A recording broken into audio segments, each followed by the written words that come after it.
In today's video, I'm going to be discussing the 4 essential clue types that all great mystery writers use. By mixing and matching these 4 different types of clues in your story, you are going to create an impelling novel that will keep your readers reading and make for a satisfying resolution. Not all clues are created equal, and sometimes beginner writers rely too heavily on one type. So let's discuss 4 different types of clues and how you can weave them together to keep readers reading until the final page. Let's start with clue type number 1, the one that I think is the most obvious and that most people think of first: physical evidence. Before we go any further, hi, my name is Jackie. I'm an author of historical mysteries, and my debut novel, The Cloak and Dagger Club, is coming out from an imprint of Penguin Random House in summer 2026, so make sure to subscribe for the latest updates and more videos on writing mysteries. Clue number 1, physical evidence. This is the most obvious clue type and one of the most common. Typically, physical evidence is going to be one of the first things that your detective or amateur sleuth discovers at the crime scene, and it is definitely very important, but remember, it's not the be-all, end-all of clues. Perhaps your detective discovers a footprint in the dirt outside your victim's bedroom window. Maybe they find a lipstick mark on a glass or a torn piece of fabric left behind. Every culprit is going to leave some sort of trace at the crime scene. Even skilled murderers will leave something behind that proves they were there. When you're deciding what physical evidence your murderer might have left behind, walk yourself through their actions and think about things that they are touching, if their clothes could have potentially got caught in a door. Did they pick anything up while they were committing the crime, or would their actions earlier the day have left their mark, such as some dirt on a shoe they could track onto the carpet?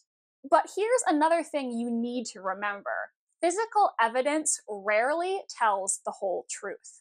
And it's how characters interpret or misinterpret the physical evidence that adds tension to the story and keeps the investigation interesting.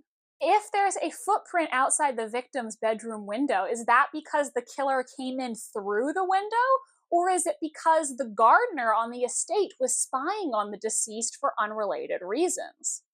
Or the lipstick stain on the glass. Perhaps there's only one character in your novel who wears that specific shade of lipstick. It may then look like that person is obviously the murderer, but what if actually somebody else intentionally wore that lipstick or put it on the glass to frame that character? Perhaps your sleuth picks up that torn piece of fabric and thinks that it comes from a women's garment, but plot twist, it turns out that actually it comes from another character's trademark pocket squares. Play around with your physical evidence and the different ways that it could be interpreted so it is not merely an obvious line to the solution. Physical evidence should be something that can be interpreted in multiple ways, point to different characters, or be something that the detective or the reader is going to misinterpret at the first glance. Now, the second clue type we're going to talk about today is something that readers may not think of as clues, but they are, and that's testimony and witness statements. Every good detective or sleuth needs to interview the suspects. Those suspects can provide useful clues to further the investigation, and sometimes the suspects don't even realize that they're doing it. Suspects can testify about where they were when the murder occurred, what they saw, how they feel about the victim being killed, and the emotional states of other characters in the story. But remember, witnesses can always lie to further their own agendas, or perhaps they are telling the detective something that they believe is true, but will later turn out to actually be false. For instance, let's say a character testifies that they saw Bill leaving the victim's bedroom the day of the murder. This could be because they genuinely saw Bill and Bill actually is the murderer. Alternately, maybe they did see Bill leaving the victim's bedroom, but actually Bill was there for an entirely different reason, like a secret rendezvous. Perhaps this person is trying to frame Bill because they have a personal grudge against Bill and want him to be found guilty of the crime. Or maybe this person genuinely thinks that it was Bill that they saw, but they actually only ever saw this person from behind and assumed it was Bill because they had the same hair color and were wearing a similar outfit. Perhaps the killer was the real person they saw, and the killer was trying to frame Bill by wearing his trademark fuchsia jacket. I don't know. So when the person testifying saw someone wearing Bill's fuchsia jacket walking out of the bedroom, they just naturally assumed that it was Bill because that was Bill's jacket. When characters are talking to the detective or sleuth, they can also make passing comments that will circle back in the end.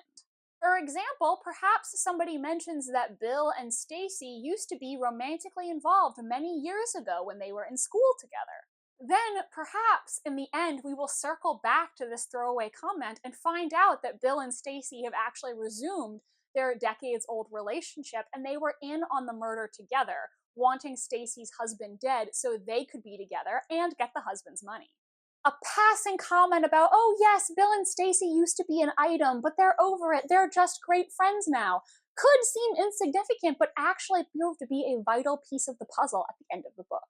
Before we go on to clue type number 3, remember to give this video a like if you're enjoying it. It really helps me know what content is resonating with my audience, and make sure to hit subscribe if you want to join our growing community of mystery lovers. And now let's go on to clue type number 3, which is behavioral clues.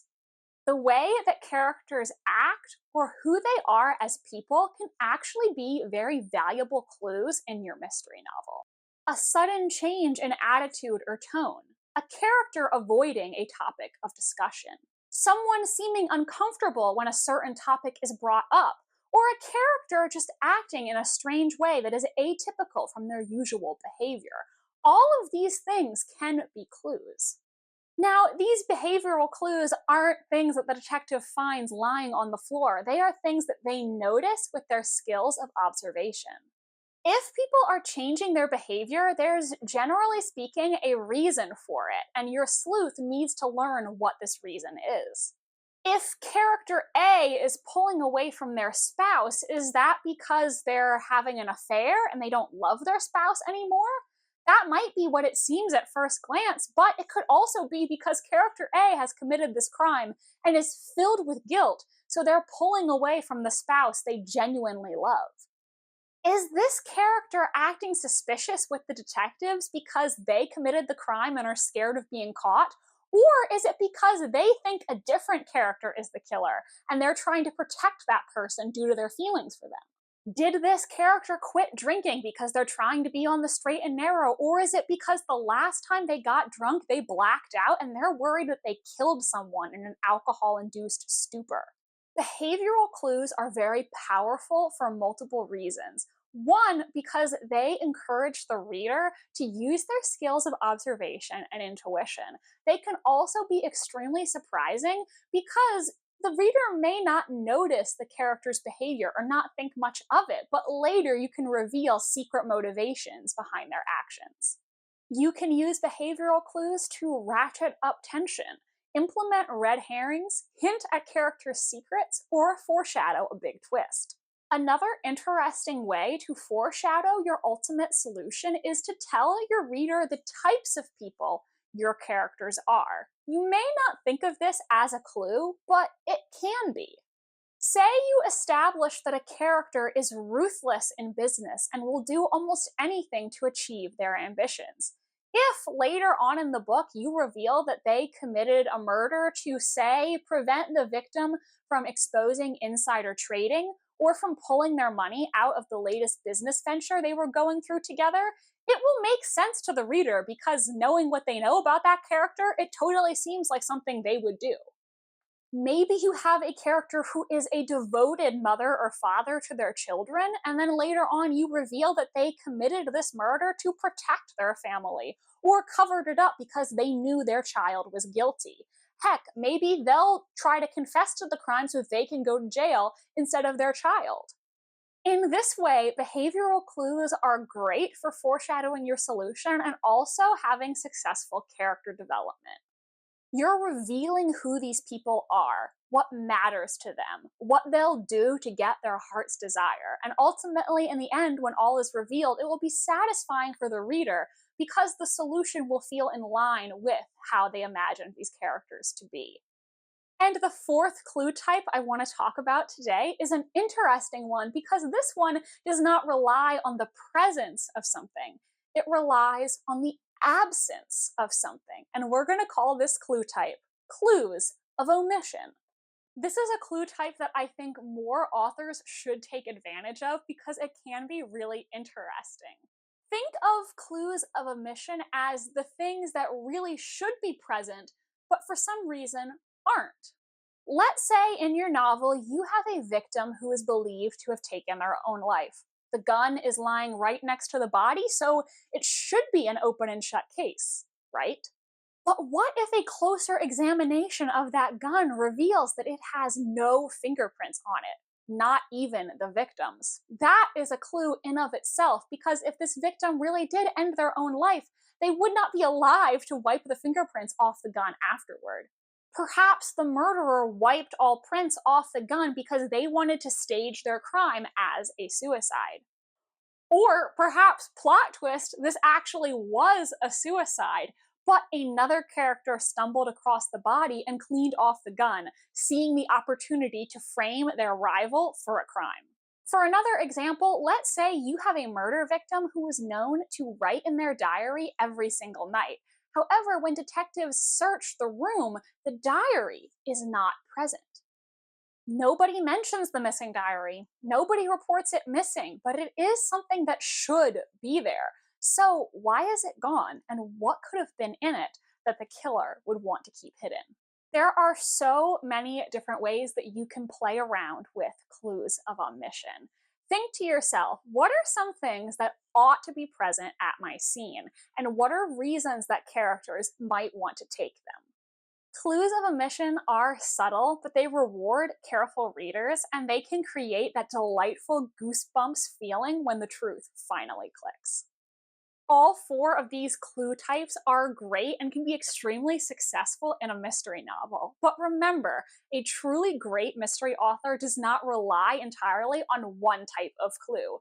Blend these four clue types together to build a successful case and satisfying solution.